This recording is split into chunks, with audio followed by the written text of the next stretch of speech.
Bună tuturor! Astăzi vom vorbi despre ceva mai interesant, despre un gablonț, să zicem, despre o bijuterie, să zic așa. Și după cum îi spune titlul, e vorba de o medalie miraculoasă, să zic așa. Acum, de ce e miraculoasă? De ce e miraculoasă? Că face minuni, că e miraculoasă, că arată bine, arată frumos, strălucește. Cam toate astea, da, bine, într-o oarecare măsură. Dar să vă spun istoricul. Toate încep cu secolul XVIII, cam prin 1830, în care, așa o cheamă, Ecaterina Labure, ia văd că soarele îmi bate pe mine, vedeți ce mă deranjează. La Paris, a fost asta la, cum îi zice acolo,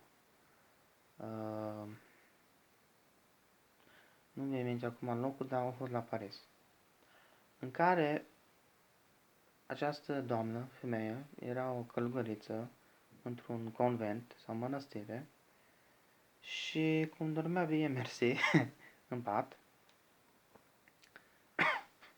numai aude o voce și era un copil. Și acest copil o strigă să se ridice din pat și se meargă jos în capela lor, că, să zic așa, era așteptată. Acest copil era un îngeraș, un înger. Și, nu, se trezește, se ridică din pat, Caterina, ia ceva pe ea, că era în haina de noapte, coboară în capela lor și chiar în capelă, pe scaunul principal, unde stă de regulă preotul, de regulă scaunul preotului e un pic mai înalt sau ceva, are ceva ornamentat diferit ca să știe că acolo stă preotul. Dar nu e o regulă. Și ghiciți cine era pe acel scaun, acel fotoliu. Nu era Isus, nu era Dumnezeu Tatăl sau porumbelul Duhul Sfânt, nu. Sau alt sfânt, era Fecioara Maria și o aștepta pe Ecaterina ca să-i spună o chestie. Chestia pe care a zis-o, i-a arătat-o și i-a dat-o e medalia miraculoasă. Fecioara Maria i-a arătat că medalia respectivă, pe fața medaliei, îi Fecioara Maria care întinde brațele în jos și din brațele ei ies raze, care sunt haruri. Pe spate e o cruce și un M. Și evident cine o poartă,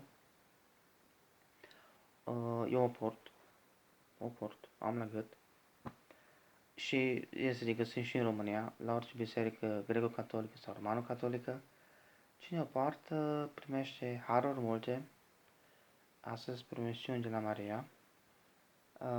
Acum nu mă aduc aminte concret ce zice Fecioara Maria și că ce haruri, dar o să scriu în descriere așa în mare, că e un pic de scris, în mare despre ce haruri primești. Dar nu în sensul să nu vă luați ciunghia Marian, pardon.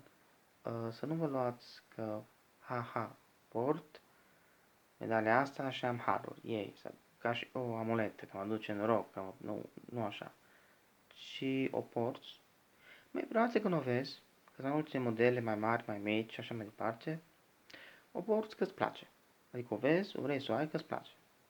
o porți și după aia observi așa ceva foarte fluffy, să zic așa, când o porți. Ceva așa îți dă o mângâiere, îți dă o, cum să zic eu, ceva așa moale, molcot simți. Așa ceva drăgălaș. Nu, serios, chiar simți ceva drăgălaș când o porți. Și acum vine ceva cu partea spirituală, să zic așa, am terminat. Din păcate. Nu. Și acum ceva serios, dermatologic vorbind. Deci științific dermatologic. Dacă sunteți sensibil la anumite metale, argint, aur, aluminiu sau alte metale feroase sau neferoase, puteți să vă cumpărați o brățară, o brățărică, puneți pe mână brățara și puteți pune brățara, medalia pe brățară. Sau puteți să vă puneți medalia cu un ac de siguranță, poate undeva aici pe piept.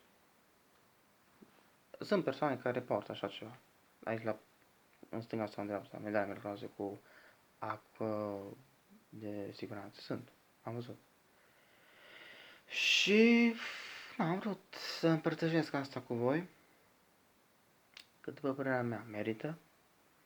Și acum, da, sunt curios, sunt curios. Însă, cam atât am avut de zis. În rest, numai bine.